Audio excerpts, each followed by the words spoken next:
Hello students, તો આજે આપણે એક સમ જોઈશું. Find two numbers whose sum is 27 and product is 182.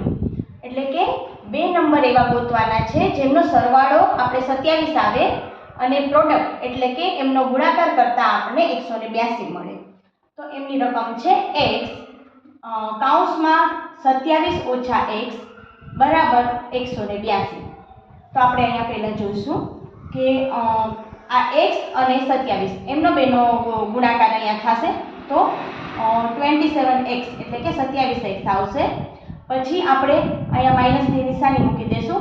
x નો ને x નો મલ્ટીપ્લાય કરીએ ગુણાકાર કરીએ તો x² આવે અને આનો આપણે સાઈડ ચેન્જ કરીએ એટલે ઈ પ્લસમાં છે તો માઈનસમાં અહીંયા 182 આપણે મૂકી દઈશું અને બરાબર 0 મૂકશું. પછી હવે આપણે આ બધાની સિક્વન્સમાં ગોઠવશું એટલે આપણે પહેલા x² વાળું પદ લેશું. તો x² ઈ માઈનસમાં છે તો એ પ્લસમાં આવી જશે.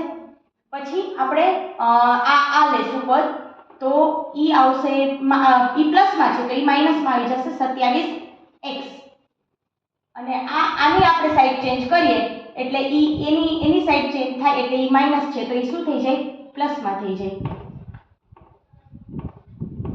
બરાબર 0.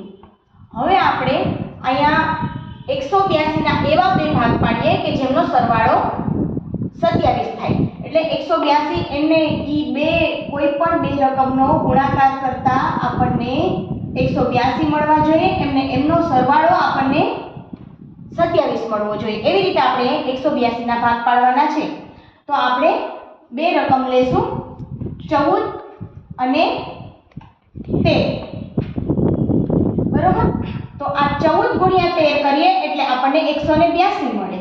હવે આપણે એનો સરવાળો 27 જોઈએ છે એટલે બે પદમાં આપણે માઈનસ મૂકી દઈશું એટલે માઈનસ થઈ જાય પ્લસ.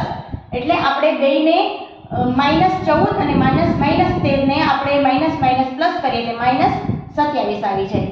તો હવે આપણે અહીંયા જોશું કે x² છે બરોબર. તો x² ને x² એવી રીતે જ મૂકશું. પછી 27 છે તો આપણે એમની જગ્યાએ શું મૂકશું -14 અને -13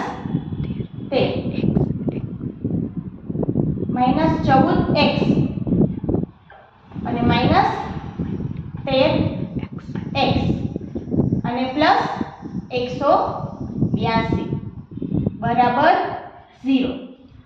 હવે આપણે અહીંયા આપણને મળી ગયું છે. હવે આપણે આમાંથી કોમન કાઢવાના. તો આમાં આ બંનેમાંથી કોમન શું નીકળશે તો કે x કોમન કાઢશું. અહીંયા આપણે x ને કોમન કાઢીએ અને એક x અંદર રાખીએ અને અહીંયા -14 આવે બરોબર 14 આવે. હવે આમાંથી આપણે કોમન કાઢશું 13 ને અહીં માઈનસની નિશાની અહીંયા આપણે 13 ને કોમન કાઢ્યા. હવે આપણે અંદર રાખશું આ 14 ને 13 અને 14 નો ગુણાકાર કરીએ એટલે 182 મળે. એટલે આપણે પાછા x - 14 મૂકશું. હા 14 મૂકશું બરાબર 0. હવે આપણે અહીંયા આ બે x - 14 બે સરખા પદ છે તો એને અહીંયા આપણે કોમનમાં એક કાઢી લીધા. હવે આમાં કોમન નીકળશે x ને -13 તો એને બીજા કૌંસમાં લખી લીધો x - 13 બરાબર 0.